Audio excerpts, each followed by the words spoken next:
Dès l'entrée du village, le ton est donné.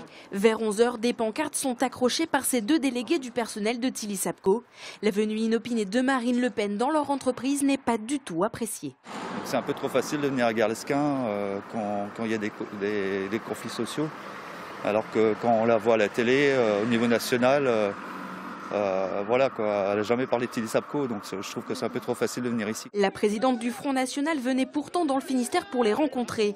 Mais une réunion organisée par le directeur de Tilly Sapco a mobilisé tous les salariés de l'entreprise à l'intérieur de l'usine. Pas de poulet donc, mais des oignons. Marine Le Pen a dû se contenter de visiter le marché de Garlesquin avec comme mot d'ordre conquérir la Bretagne aux élections. Je pense que la Bretagne est en train de quitter la gauche. C'est en tout cas ce qui sera très certainement un des enseignements des futures élections, et notamment des futures élections européennes. Et je pense qu'une des plus fortes poussées du Front National se fera très probablement en Bretagne. Et à défaut de salariés, des encouragements de sympathisants venus spécialement la voir. Je voterai pour elle parce qu'elle n'est pas pire qu'une autre. Et je pense qu'elle va nous défendre. Je suis venue pour la voir, oui exactement.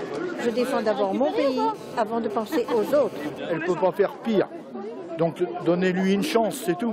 Conquérir les 1500 habitants de Garlesquin n'était sans doute pas la principale priorité de Marine Le Pen ce lundi. Aucune liste FN n'est en effet annoncée dans la commune pour les élections municipales. Sans la visite à Tilly Sapco, ce déplacement a sans doute perdu de sa valeur pour la présidente FN.